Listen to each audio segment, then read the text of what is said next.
एक तरफ दिल्ली का सुल्तान इब्राहिम लोदी। कुछ ही घंटों में दिल्ली की किस्मत बदल गई, लेकिन जीत ने उसे यहाँ का मालिक बना दिया। हिंदू राजपूतों को प्रशासन में शामिल करना।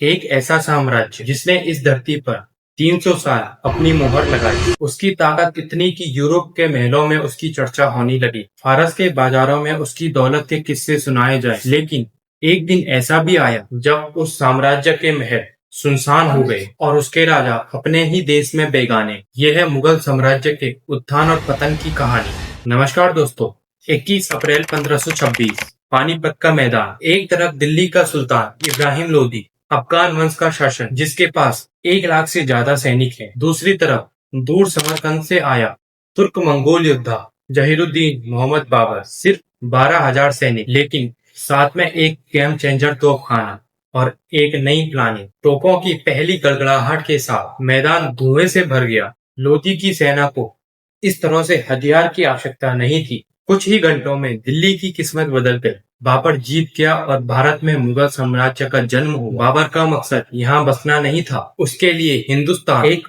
गर्म अजनबी और राजनीतिक रूप से बिखरा हुआ देश था।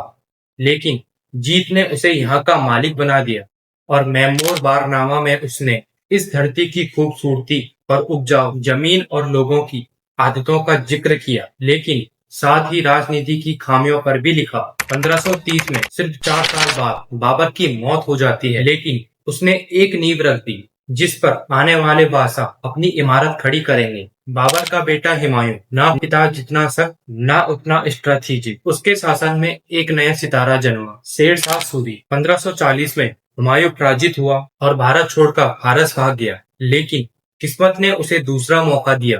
फारसी मदद के साथ 1555 में वो फिर दिल्ली लौटा और ताज फिर से हासिल किया। 1 साल बाद कोई युद्ध नहीं, सिर्फ एक हादसा। लाइब्रेरी की सीढ़ियों में से गिरकर उसकी मौत हो गई। इतिहास में कम ही बादशाह ऐसे मरे थे। हुमायूं की मौत के बाद सिर्फ 13 साल का लड़का जलालुद्दीन मोहम्मद अकबर गद्दी पर बैठता है। शुरुआत में उसका राज्य छोटा और अस्थिर था, लेकिन संरक्षक बेगम खां की मदद से उसने हालात संभाले। अकबर ने जो किया, उसने मुगल साम्राज्य को एक नया रूप दे दिया। रिलीजियस टॉलरेंसेस, जजिया टैक्स हटाना, हिंदू राजपूतों को प्रशासन में शामिल करना, कला वास्तुकला को व्यापार में बढ़ावा देना, फतेह सीकरी, आगरा किला और इल्म से भरा अकबर का दरबार, ये सब उसी के समय में बने हैं। लोग उसे सिर्फ एक बादशाह नहीं, फादर ऑफ इंडिया कहने लगे। 1605 में अकबर के बाद जहांगीर आया। शासन से ज्यादा कला, शराब और शिकार में दिलचस्पी। उसने साम्राज्य को स्थिर लगा, लेकिन असली सत्ता उसकी पत्नी नूरजहां के हाथ में थी। इसी समय यूरोपीय ताकतें पुर्तगाली, डच और अंग्रेज भारत के बंदरगाहों पर कदम जमा रही थी। 1628 में शाहजहां वादी पर बैठा, दुनिया उसे ताजमहल के लिए जानती, प्रेम का सबसे खूबसूरत प्रतीक। उसके दौर पर लाल किला, जामा मस्जिद, इमारतें बनी, लेकिन इस शानो शौकत की भारी कीमत थी। भारी टैक्स, महंगे युद्ध और खजाने पे बढ़ता बोझ। साम्राज्य की चमक के पीछे दरारें बननी शुरू हो गई थी। 1658 में सत्ता की लड़ाई में औरंगजेब ने अपने ही भाइयों को हटाकर गद्दी ले ली। उसने साम्राज्य को एक बड़े भूभाग तक फैला दिया था। टैक्स की वापसी, मंदिर तोड़ना, हिंदू और अन्य समुदायों में असंतोष फैलाने लगी। मराठा, सिख और राजपूत बगावत करने लगे। लगातार युद्ध और टैक्स ने अर्थव्यवस्था को कमजोर कर दिया था। 1707 में उसकी मौत के साथ साम्राज्य की सत्ता बिगड़ गई। औरंगजेब के बाद कमजोर शासक आए, सत्ता संघर्ष बढ़ा, प्रांतीय गवर्नर स्वतंत्र होने लगे। 1739 फारस का नादिर शाह दिल्ली पर हमला करता है। मयूर सिंहासन और बेहिसाब खजाना लूट ले जाता है।